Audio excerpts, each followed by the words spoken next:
네, 지금부터 운영체제 8주차 과제 녹화 시작하겠습니다. 일반적으로 프로세스는 실행 중인 프로그램을 의미합니다. 프로그램은 디스크상에 존재하며 실행을 위한 명령어와 정적 데이터의 묶음입니다.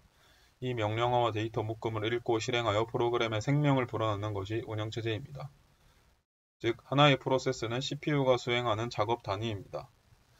프로세스는 이렇게 네 가지 구성 요소가 있는데, 코드 영역은 프로그램 코드 자체를 의미하고, 데이터 영역은 프로그램의 전역 변수나 지역 변수에 할당을 하고, 스택 영역은 지역 변수의 할당과 함수 호출 시 전달되는 인수값 저장되어 있습니다.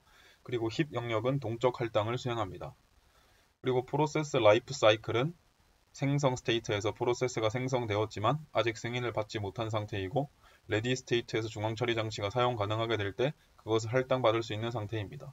그리고 러닝 스테이트에서 프로세스가 CPU를 차지하고 있는 상태이고, 웨이팅 스테이트는 러닝 스테이트였다가 입출력 처리 등을 하게 되면 CPU를 양도하고 입출력 처리가 완료될 때까지 대기하고 있는 스테이트입니다. 즉, 특별한 이벤트를 기다리는 스테이트입니다. 그리고 터미네이트 스테이트는 프로세스 실행이 완료되고 할당된 CPU를 반납합니다.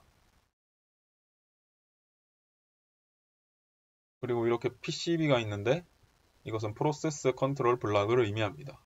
이것은 특정한 프로세스를 관리할 필요가 있는 정보를 포함하는 OS 커널의 자료 구조입니다.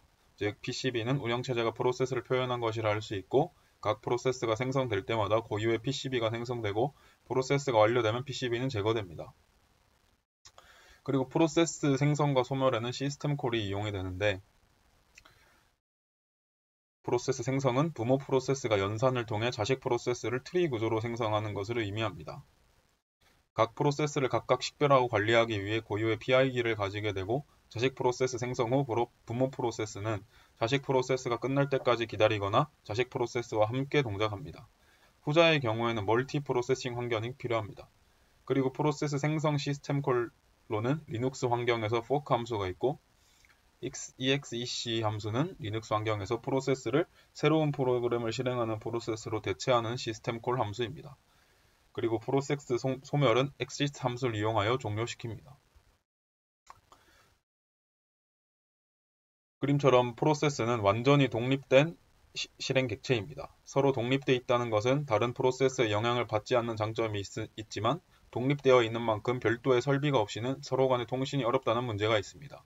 이를 위해 커널 영역에서 IPC라는 내부 프로세스 간 통신을 제공하게 됩니다. 즉, 프로세스는 커널이 제공하는 IPC 설비를 이용하여 프로세스 간 통신을 할 수 있습니다. IPC의 종류로는 협력적인 프로세스 모델이 있고, 클라이언트 서버 통신이 있습니다. 그리고 협력적인 프로세스 모델에는 메시지 전달과 메모리 공유가 있고, 클라이언트 서버 통신에는 소켓과 RPC가 있습니다. 먼저 협력적인 프로세스 모델부터 설명드리겠습니다. 이중 메시지 전달은 서로 독립된 공간에 있는 프로세스들이 자원을 공유하기 위해 커널에 있는 고유 공간 속에 데이터를 주고받는 방식입니다. 그림을 보면 각 프로세스들이 커널에 있는 메시지 큐 공간으로 자원을 던져주는 것을 볼 수 있습니다. 즉, 메시지 전달 방식은 운영체제가 대리 전달하는 방식입니다. 만약 프로세스 A가 현재 자원 A를 들고 있고, 프로세스 B가 현재 자원 B를 들고 있다고 가정하면, 프로세스 B가 A가 들고 있는 자원이 A가 필요하다면 운영체제가 전달하여 주는 것입니다. 그리고 공유 메모리 방식은 프로세스들이 주소 공간의 일부를 공유하는 방식입니다. 원칙적으로 프로세스는 각자 독립적인 주소 공간을 가지므로 자신이 하는 다른 프로세스의 메모리에 접근을 할 수 없지만, 운영체제는 공유 메모리를 사용하는 시스템 콜을 지원하여 서로 다른 프로세스들이 그들의 주소 공간 중 일부를 공유할 수 있도록 합니다. 공유 메모리 구축 시에만 시스템 콜을 발생시키고 커널에 직접 자원을 전달하는 것이 아니라 프로세스의 메모리를 접근하게 해줌으로써 중재자 없이 곧바로 메모리에 접근할 수 있기 때문에 빠르게 작동할 수 있습니다. 그리고 클라이언트 서버 통신은 다른 컴퓨터에 있는 프로세스 사이의 통신을 위한 방법입니다. 이 중 소켓을 위한 방식이 있는데, 소켓이란 IP 주소와 포트 번호 두 가지를 합한 것입니다. 그리고 두 프로세스가 서로 통신하기 위해서는 각각의 소켓이 필요합니다. A 컴퓨터와 B 컴퓨터를 연결할 때 각각 컴퓨터를 특정하는 것이 IP 주소이고, A 컴퓨터와 B 컴퓨터를 연결하는 파이프를 특정한 것이 포트이며, 이 IP 주소와 포트를 한데 묶어서 특정한 것이 소켓입니다.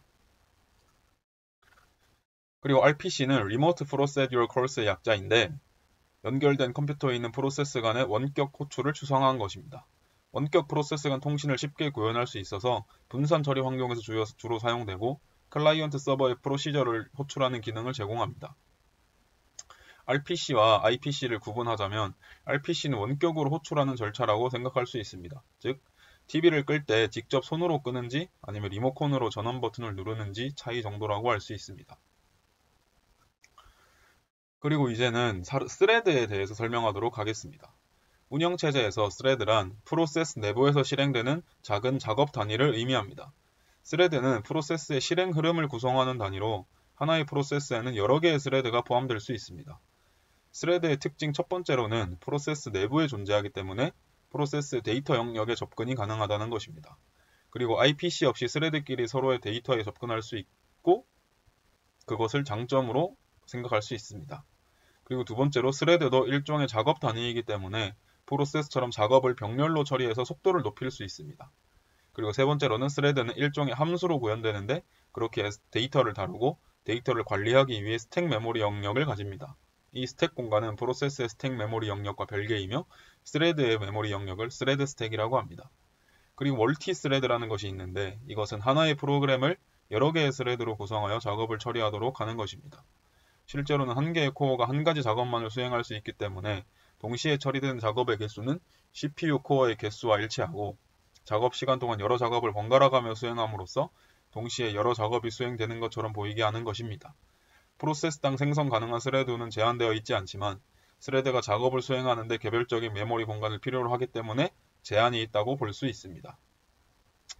이로써 8주차 과제 7주차까지의 정리 영상 녹화를 마치도록 하겠습니다.